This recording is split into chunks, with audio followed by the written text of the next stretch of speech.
think, oh, I'm still here, so I must be somewhere. I must be writing something. You know, it comes to this, man. It comes to this.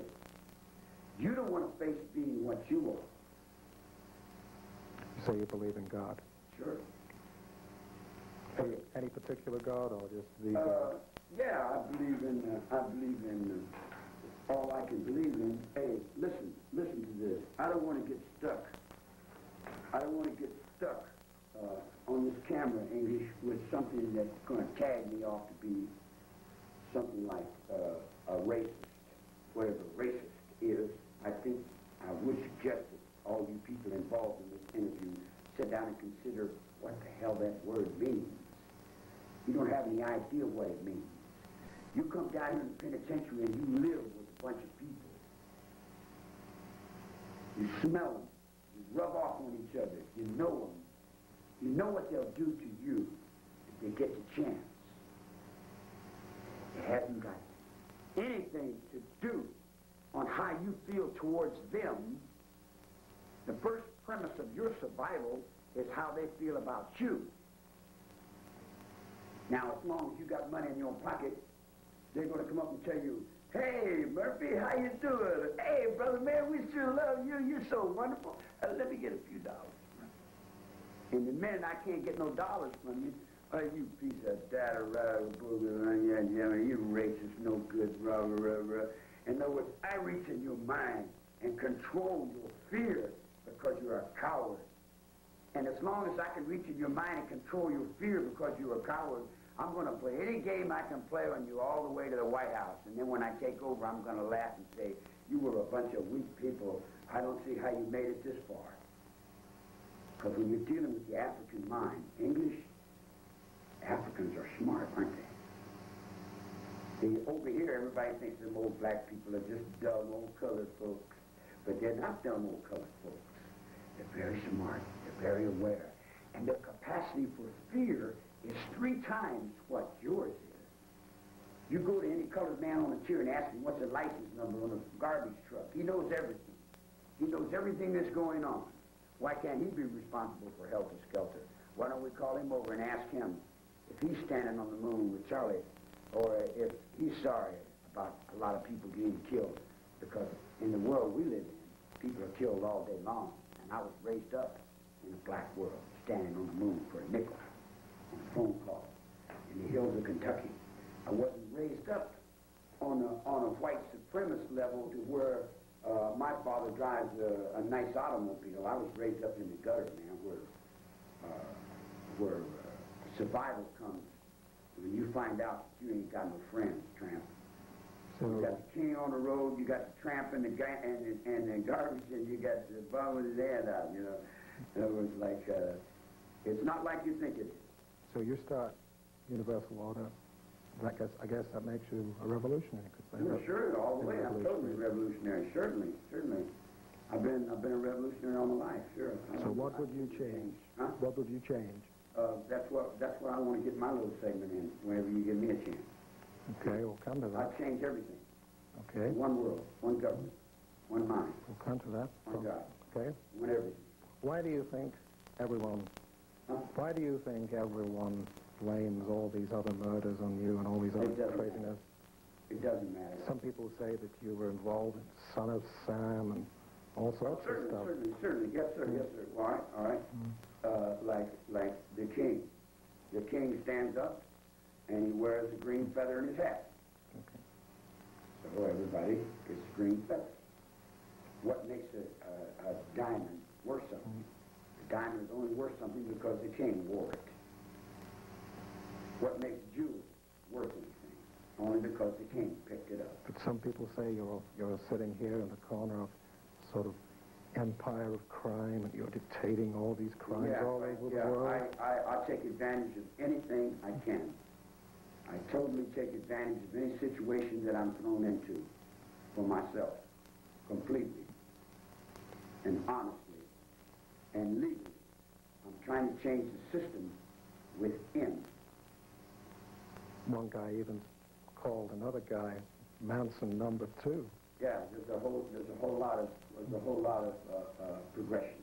Do you know about that? Oh, sure. We're all following somebody else. I'm following the guy in front of me, you know. You come up with a good idea, I'll follow it, you know. Like if it's something good and it works for me, I'm going to use it, you know. And Manson number 2 was supposed to be a guy called Bill Manson. Did you ever know him? I've known a whole lot of those kind of different people. There's a whole bunch of them. You remember him, then? Yeah, vaguely. Yeah, maybe something like that. And but you got to realize, man, there's an awful lot of people involved in this thing now, you know. And then we have to deal with Spanish, too. There's a whole Spanish arm of this revolution. We're trying to save our water and our air. And from here to General Noriega. You remember General Noriega? But when you say that you want to change the world for the better, you want to clean up the environment, but most people out there don't think of you as an environmentalist. It doesn't matter what people think. They're jellyfish and they're paid. But you can't change their minds if that's all they think of you. Huh? But you can't change their minds if that's all they think of you. What does it matter? Because if you can't change people's minds, you can't change the world. Wait a minute. Hold back, you.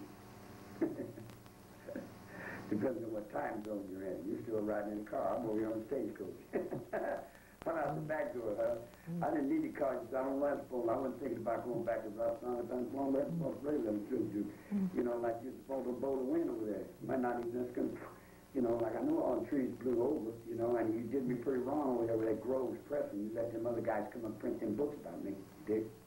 It's like, it's not always you on a friendly basis. I don't know, I don't really need to go back there because Scotty built a castle out there in the middle of the desert. You knew that, didn't you? You know, so I got my castle over here, so I live with another asshole somewhere else. You know, I don't need to shit on the same direction all the time. I can do just about anything I need to do. But what I'm trying to do. But why do you think that instead of being known for your environmental ideas, how come everybody just thinks of you as being this big criminal? I was not looking to be known. Well, nobody writes fan mail to John Wayne Gacy, but they write it to you. Yeah, I know. But please try to understand this. Brian told you I had him, didn't he? I had his studio. I had his legs open. I had his surfboard. I had it. I looked at it and I said, this is not survival. There's no life here. This is all dead. This is all dead. I'm telling you. That's what I'm trying to explain to you. I come a long way. I come a long, long way. From Kilgore, from McLaughlin. I come from the hills of Kentucky, Tennessee, West Virginia, North Carolina. And the hills are dying. The mountains are dying. The water is dying. Yeah. That's, oh yeah, well, it's always been that way. You say, we're cutting 3 billion trees every day. Yeah, we know. But can you change that from here? Do you think public opinion is going to change it, or do you think if you just crucified maybe a couple 100,000, that would change it faster? Is that what you think? I wish Britain had not backed up. That's what I think. I think that the only way you're going to do it is you got to do it through strength. You got to have a strong hand to do it. You can't do it wishy-washy. You can't wish it done. You can't want it done. You got to stand up on it and do it. So what are you saying? Too many people? Yeah, way too many people. So, too many people, and you're so far out of line with your own stink. You don't even know what you smell like. You're putting so much stuff in the water, man. You don't even realize how many tons and tons and tons of waste and paper and garbage and junk. You know, is the North Sea dying? Is the North Sea in trouble? Sure. Yeah. So we've got too many people. Well, how are you going to change the North Sea? By public opinion, by asking people, would you please help us change it? They're not going to send you $1. But what do you suggest? You say we've got too many people. What are you going to do? How are you going to get the numbers down? Okay, if I got biology, I'll just spray the people and let the bugs live. I'll get the bugs out of my garden.